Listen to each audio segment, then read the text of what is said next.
Estima-se que no ano 2025, cerca de 60% da Terra e bilhões de pessoas vão se encontrar numa situação de escassez de água. No mínimo, o mundo vai enfrentar desafios econômicos devido a essa escassez. No máximo, o mundo vai enfrentar uma enorme crise humanitária. Centenas de milhares de pessoas repentinamente se encontrarão em lugares onde antes havia água, mas agora não há mais. E por isso, eu fiquei preocupado sobre o que isso significaria para o mundo em geral. Comecei a estudar esse problema e, para o meu espanto, descobri que um pequeno país, um país muito árido, no meio da região mais árida do mundo, tem as respostas e as soluções para um mundo cada vez mais seco. Esse país, um país que é 60% desértico, é Israel. Algumas vezes me perguntam qual é a parte mais formidável da equação Israel-água. E a resposta realmente não é que há uma só coisa formidável, mas sim que há muitas coisas importantes. Israel tem uma estratégia multifacetada, do tipo todas as respostas acima, na qual eles pensam que há muitas técnicas que são valiosas. Então é tudo desde boa governança e preços inteligentes e tecnologia inteligente, encorajamento de conservação, de novas e melhores abordagens para a agricultura, que consome grandes quantidades de água, se desafiando a utilizar melhor a água nas casas e nas cidades. E tudo isso junto levou uma melhor história de água para Israel e, em breve, eu penso, para o mundo. E não é uma surpresa que a irrigação por gotejamento saiu de Israel e que a dessalinização, que fez rápidos avanços e derrubou o preço da água, saiu de Israel. E não é surpresa que Israel é líder no mundo por uma ampla margem no reuso de água de esgoto tratada. Hoje, em todo o mundo, 150 países têm alguma forma de engajamento com Israel quanto à água. E esse é um número notável, porque não há 150 países com os quais Israel tem relações diplomáticas ou comerciais.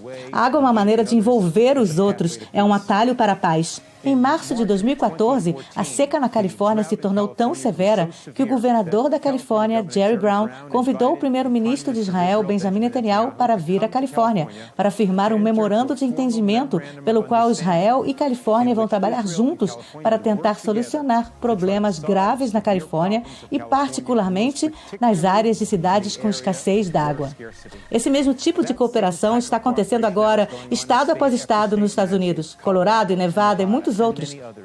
Apesar de a Índia notoriamente ser tida como possuindo vastas quantidades de água por causa da monção anual, na verdade a monção cai muito rápido e é difícil apreender toda aquela água e a maior parte se esvai. Então o que Israel tem esperança que a Índia faça, através do milagre da irrigação por gotejamento inventada em Israel, é encontrar maneiras de ter um maior rendimento das culturas com menos água do que eles jamais usaram. Por muitos anos, Israel tem enviado hidrólogos e agricultores para o Egito, para a Jordânia e para outros países, para ajudá-los a obter o melhor rendimento pelo uso da água que eles têm. Não é amplamente conhecido, mas Israel fornece para a autoridade palestina 55% da água usada por eles na Cisjordânia e uma quantidade significativa para Gaza também.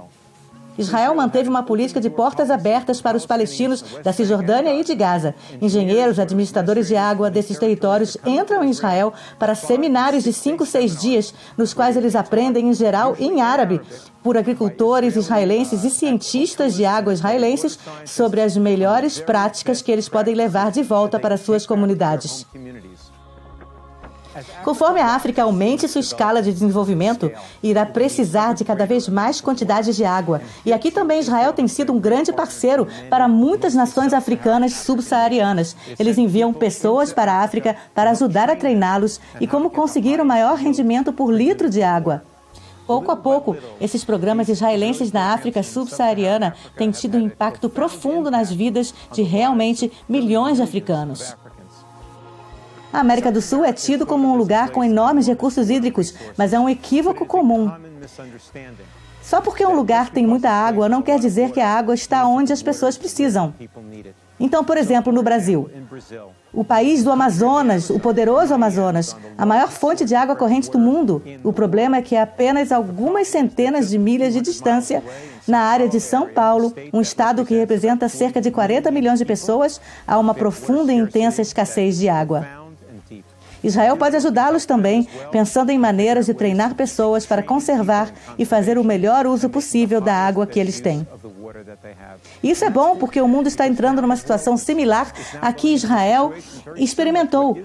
Mas Israel se preparou para isso e agora o mundo não precisa gastar décadas fazendo o que Israel fez, mas apenas tem que aprender com Israel a adaptar suas técnicas e tecnologias e práticas. Israel é um companheiro, um parceiro e uma solução em país após país, região após região.